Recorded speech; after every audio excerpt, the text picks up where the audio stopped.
Welcome to We Politics, brought to you by the Windsor-Essex Catholic District School Board. I'm your host, Rob Miller. During this series, we will be talking with the candidates in the Windsor and Essex ridings. All 17 candidates were invited. We'll be talking with Henry Lau from Windsor West right after this message. Are you passionate about a particular sport? Would you like to combine it with your education? Are you thinking about a career in one of the many rewarding construction-related trades? Do you love subjects like science, technology, engineering, or math? Take a look at the academies of the Windsor-Essex Catholic District School Board. You'll be glad you did.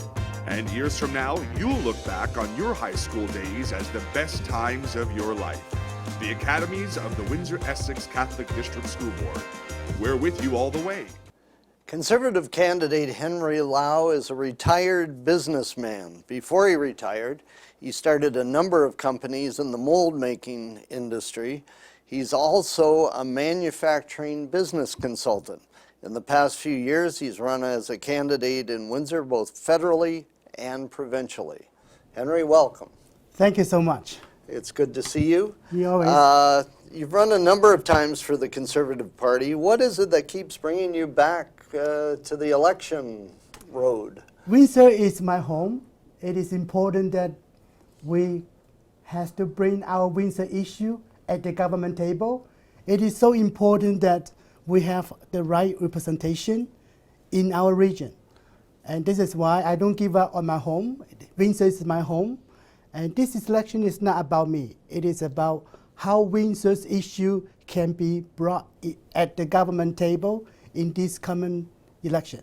What do you think is the most important issue in Windsor West in this election? There are many issues facing the people in Windsor. There are many.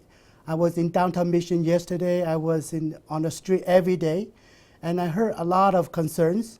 But the number one priority in this election is the people of Windsor send the right representation at the government table. And I believe this is the number one issue that we have to be brought in. What are the voters saying to you when you knock on their doors? Most people want a change. They want a change so that we can have the right voice at the government table, and they want a voice to bring at the government table so that somebody can hear our concern. Right now, for the last 17 years, our voice is not at the government table. 17 years of NDP in Windsor, it is long enough. Okay, on that vein, during a recent candidates debate, you were critical of Brian Massey, suggesting he'd done little or nothing for this area as an opposition member over the past 17 years, what you just said. Can you expand on that? Well, certainly he's a great guy in the personal level, but his party, it is a third party in Canada, and NDP was not and won't be a government in Canada.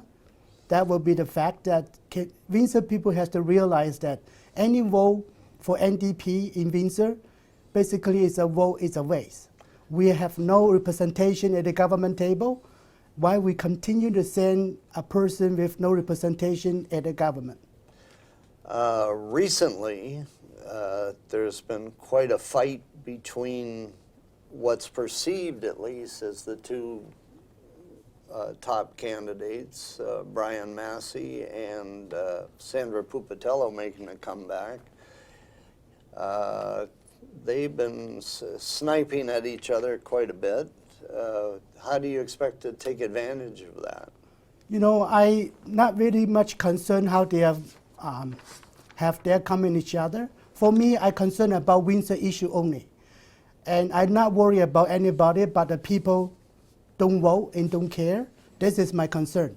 Windsor is our home. I hope every citizen of Windsor, they can vote for a better representation in our government and care for our home right in here in Windsor.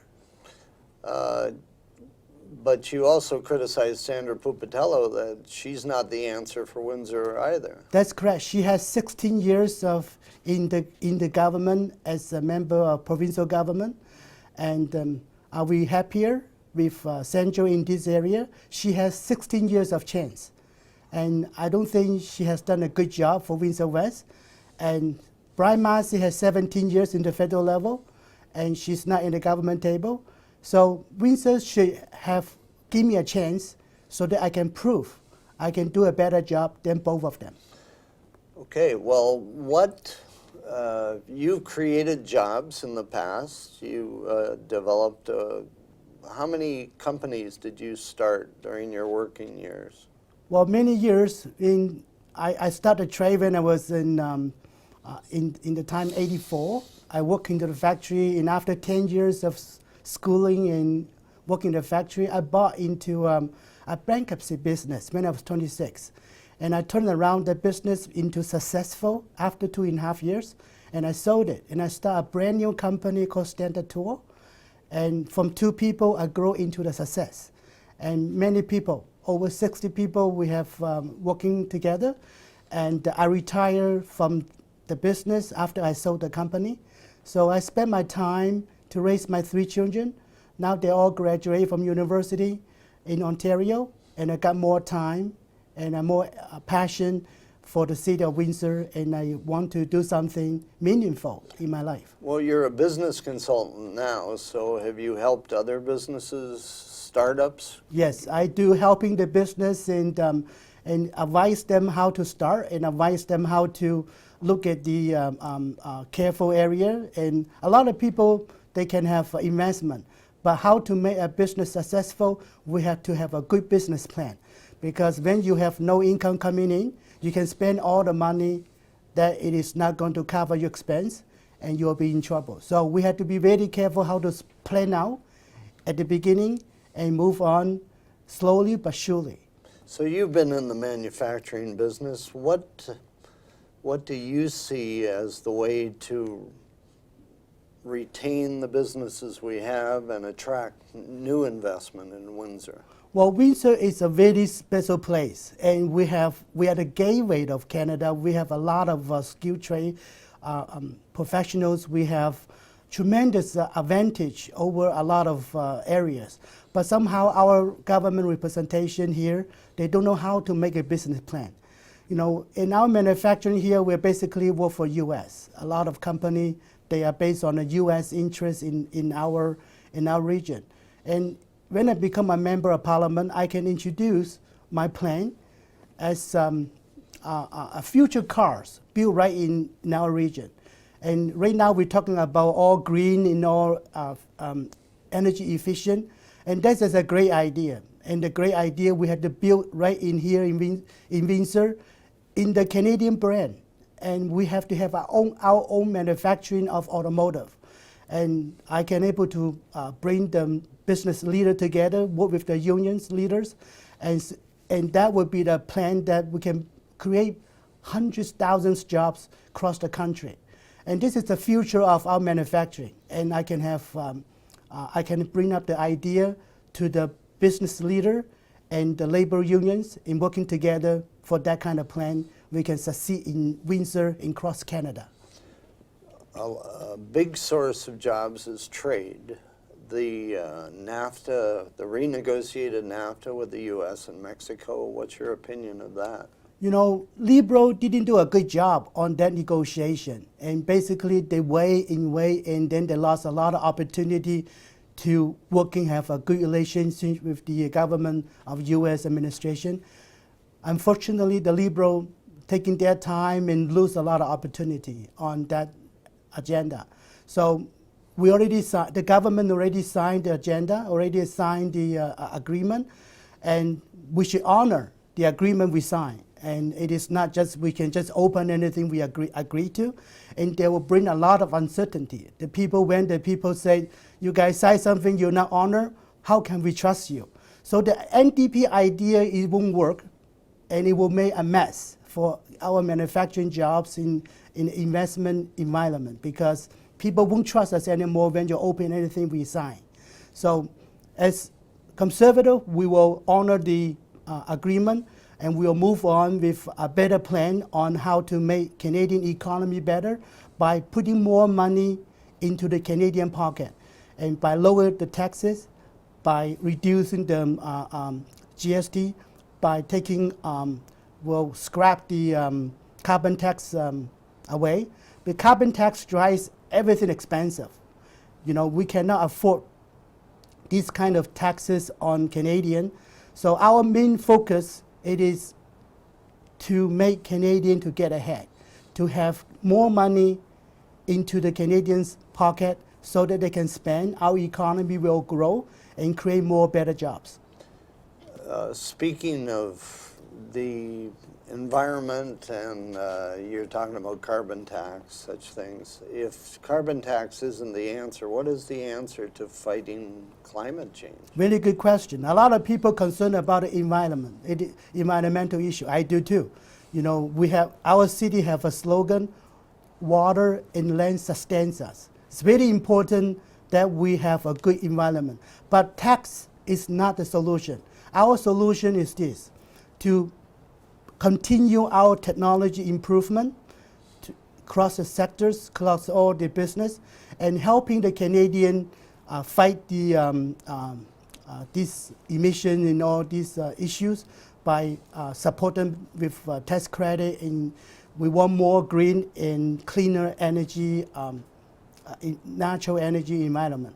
Then lastly, we have to do is bring this global climate change fight into the international fight, a global fight, because Canada can do all we does, but if the U.S. or China or another country don't do as they're supposed to, they will be the same problem. So we have a three principle to fighting this environmental issue or global climate change issue. We have to focus on our technology and making the technology available for our citizens, for business. And this is a very important issue for Canadians. What do you think should be done in Windsor West for seniors? Well, again, senior, you know, it's amazing. My father is 96 this year. So I really appreciate what they did for us in the past, and they should deserve a better life when they retire. And they don't have a lot of income. They have a fixed income, and it is making a life difficult when more taxes on them and the hydros and everything, taxes on them. We can do more. In fact, our conservative will put more money into the conservative pocket, and if I can have a voice at the government, I can propose for something that a specific fund for the senior, so that make sure the transfer funding to the Ontario can be focused on the senior. How about young people? Are you attracting more young people to your campaign? That's right. Young people is the future in our community and also in Canada. People already say if I support the high tech here. I say sure, high tech is the future of our time, and we should have more investment in the high tech, in all the programming. My son is in computer science. He works in Ottawa. So if there's a job in Windsor, we love my son coming back to Windsor, work in Windsor. I can see him every day. So he graduated this June, and he got a job in Ottawa. And young people, should be our focus for the future. We have to support our young people in education in many ways.